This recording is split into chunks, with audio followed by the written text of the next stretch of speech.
अगर आपको कहानी अच्छी लगती है तो चैनल को लाइक सब्सक्राइब कीजिए। साइकोज mad love smile with horns भाग 22 फ्लैट। इंद्र इस वक्त आंटी जी के फ्लैट के अंदर था। उनके पति पुलिस स्टेशन गए थे अपने बेटे के लिए कुछ जानकारी निकालने। आंटी जी को संभालने वाला कोई नहीं था। इंद्र के साथ उनकी काफी बनती थी तो वो उन्हें संभाल रहा था। आंटी जी का तो रो रो कर बुरा हाल हो रखा था। उनको यही चिंता खाए जा रही थी कि उनका बेटा कैसा होगा। वो हॉल में सोफे पर बैठे थे। ना जाने मेरा सतवीर कैसा होगा, उसने कुछ खाया भी होगा या नहीं। उन्हें भूख जरा भी बर्दाश्त नहीं होती। आंटी जी दुपट्टे के एक ओर को अपने मुंह से लगाए बड़बड़ा रही थी। तभी उनके फ्लैट का डोर बेल बज उठा। आंटी जी कुछ कहने या करने की हालत में नहीं थी। ये समझते हुए इंद्र उठ खड़ा हुआ और दरवाजे के पास आकर उसे खोला। मम्मा जी कहता हुआ एकदम से एक बच्चा अंदर घुस आया। सामने सोफे पर बैठी अपनी मां को देख वो उनके पास चला आया और उनके सीने से लग गया। वो आंटी जी का बेटा सतवीर था। आंटी जी को तो सुकून ही मिल गया उसे अपने सीने से लगाकर। हाय मेरा पुत्र, किथे सी तू, तैनू पता भी है मैं किन्ना याद किता तैनू, कहते हुए उन्होंने सतवीर के चेहरे को चूम लिया। मम्मा जी कुछ लोगों ने मैनू किडनैप कर लिया सी, पर एक चेंज पाजी ने आके मैनू और बाकी सारिया नू बचा लिया। सतवीर ने खुशी खुशी मुस्कुराते हुए कहा। केड़ा पाजी, आंटी जी असमंजस के भाव लिए बोली। ओता बाहर ही सी, कहते हुए सतवीर ने पीछे मुड़ दरवाजे की ओर देखा जिसके पास सिर्फ इंद्र खड़ा था और बाकी का एरिया तो खाली था। सतवीर दौड़ता हुआ दरवाजे के पास आया और बाहर की ओर झांकते हुए बोला, पता नहीं किधर चले गए। मैनू छड्डन ता ओह इथे तक आए सी, उसने अपना सर खुजलाते हुए कहा। भला हो उस बंदे का, तू मेरे कोला। आंटी ने पीछे से उसे अपनी बाहों में भर लिया। एक नजर उन्हें देख सतवीर मुस्कुरा दिया और इंद्र को देख बोला, कैसे हो भैया? आज मैंने आपका दिमाग नहीं खाया, याद नहीं आई क्या मेरी? उसने खीस दिखा दी। इंद्र ने फीका सा मुस्कुरा कर उसके बालों में उंगलियां फिरा दी। आप इसे कुछ खिलाइए, देखिए कितना पतला हो गया है। मैं चलता हूँ, उसने आंटी जी से कहा और उनके फ्लैट से बाहर निकल अपने फ्लैट का दरवाजा खोल अंदर कदम रखे ही थे कि एकदम से लाइट चली गई। ओहो, अब इसे क्या हुआ? हाँ, अब कैंडल ढूंढ के जलानी होगी, इंद्र ने चिढ़ते हुए कहा और अंधेरे में ही नजरें आसपास दौड़ाते हुए आगे बढ़ने लगा। हालांकि उसे खास कुछ नजर नहीं आ रहा था। वो आगे बढ़ ही रहा था कि पीछे से दरवाजा धम की आवाज के साथ जोर से बंद हो गया। इससे इंद्र चिहुंक उठा। उसने झटपट अपना रुख पीछे की ओर किया। उसका दिल तेजी से धड़क रहा था। धीरे धीरे उसके माथे पर पसीने भी उभर रहे थे।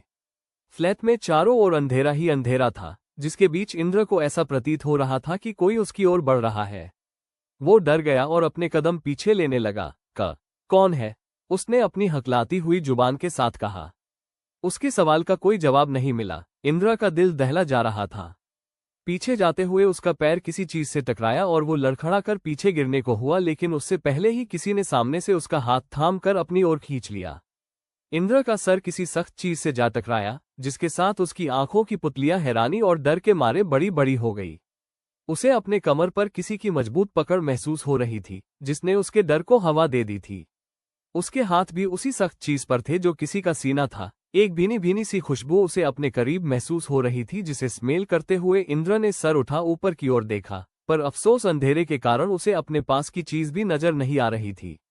इंद्र ने सामने वाले के सीने पर जोर लगा उसे धक्का देना चाहा, लेकिन उसकी मजबूती सामने वाले से कम थी। वो ऐसा नहीं कर पाया।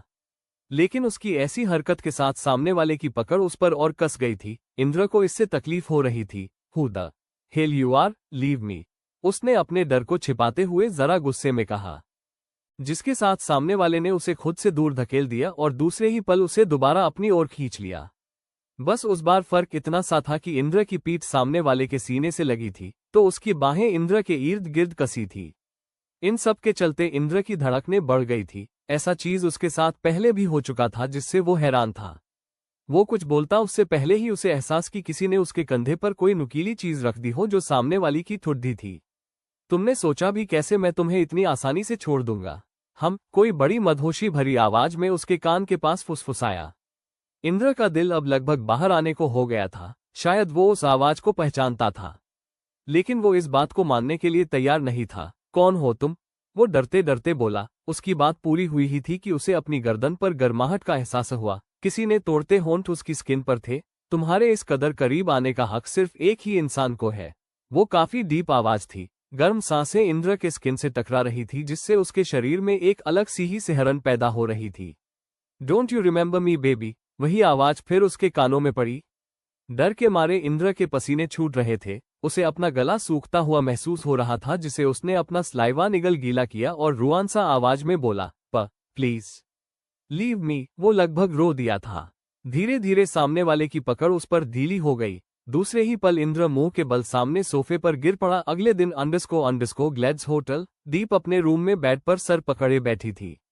उसके सामने वही लड़का कुर्सी पर बंधा गया था, जिसके सर जूती मार उसने उसे बेहोश कर दिया था। उसके होंठों पर टेप चिपकी हुई थी। दीप ने कुछ देर पहले ही वो टेप लगाया था, क्योंकि वो बहुत बोल रहा था। दीप सर पकड़े बैठी ही थी कि तभी उसके रूम के दरवाजे पर नॉक हुई। वो झटपट उठी और आके दरवाजा खोला। देवेश और अनस जल्दी से अंदर आए। जहां देवेश कुछ कदम आगे बढ़ा तो वही अनस ने दरवाजे को बंद कर दिया। यार, अपना मिशन कंप्लीट हो गया है न, तो इस चूहे को छोड़ देते हैं न अब और वापस चलते हैं, दीपा ने एकदम से चिढ़ते हुए कहा। पाजी अभी वापस नहीं जाने वाला, अनस ने देवेश के बगल में आकर कहा। दीपा ने उन दोनों को घूर कर देखा। किस खुशी में है, कोई रीजन बाद में बता दूंगा तुझे, अनस ने अपनी सफेद बत्तीसी दिखाते हुए कहा। दीपा ने एक बुरा सा शक्ल बना दिया। वो सब ठीक है, लेकिन इसका क्या?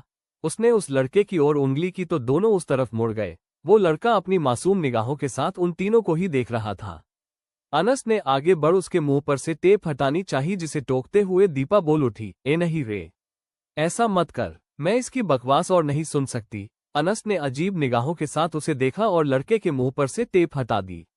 मैं क्या बिगाड़ा है आप सबका, जो मुझे यहाँ उठा लाए? मैं किसी को कुछ नहीं बताऊंगा। मैंने आप तीनों को कुछ भी करते नहीं देखा सच्ची। मुझे मेरे मम्मी पापा के पास जाने दो, वो लड़का गिड़गिड़ाते हुए बोला। मुझे जैसे मासूम को कैद कर कुछ नहीं मिलने वाला। मेरे पेरेंट इतने भी अमीर नहीं कि वो आप सबको मुंह मांगी कीमत दे सके। मैं एक मिडिल क्लास फैमिली से बिलोंग करता हूँ। हमको जाने दो बे, तेरी तो। दीपा ने अपने हुडी के पॉकेट से रुमाल निकाली और उस लड़के के पास आकर उसके मुंह में ठूंस दिया। कब से यही बोले जा रहा है, अब मुंह बंद रख नहीं तो सारी बत्तीसी तोड़ दूंगी। उसने उस लड़के को डेथ ग्लेयर दिया। वही वो मासूम सा लड़का अपनी आंखें टिमटिमाते हुए उसे देखने लगा। टेंशन मत ले तू, हम तेरे को कुछ नहीं करेंगे, ना ही तेरे पेरेंट्स से पैसे मांगेंगे। कुछ देर बाद हम तुझे तेरे घर छोड़ देंगे, लेकिन याद रहे तूने हमें कभी देखा है ये भूल जाना। अनस ने बिना किसी भाव गंभीरता से उसे देखते हुए कहा, जिस पर उस लड़के ने हाँ में गर्दन हिला दी। इंद्र अब भी मुंह के बल सोफे पर लेटा सो रहा था, लेकिन दरवाजे पर हो रही दस्तक के कारण उसकी आंखें खुल गई। वो बड़ी मुश्किल से हिम्मत कर उठा और अपनी आंखों को मलते हुए दरवाजे के पास आ उसे खोला। सामने दूध वाला खड़ा था, जिसके हाथ में दूध का पैकेट था। इंद्र ने उबासी लेते हुए दूध का पैकेट लिया और दरवाजा दोबारा बंद कर किचन में आया। फ्रिज को खोल उसने दूध उसमें रखा और एक पानी की बोतल निकाल उसके ढक्कन को खोल उसे अपने होठों से लगा लिया। कुछ घूंट पानी उसके गले से नीचे उतरे ही थे, अचानक उसके दिमाग में कल रात की बात घूम उठी। उसे एक ठसका सा लगा और वो खांस उठा। जैसे तैसे उसने खुद को शांत किया और बड़बड़ाया, मैंने पक्का कोई सपना देखा होगा है। अपना सर झटक वो बेडरूम की ओर बढ़ गया।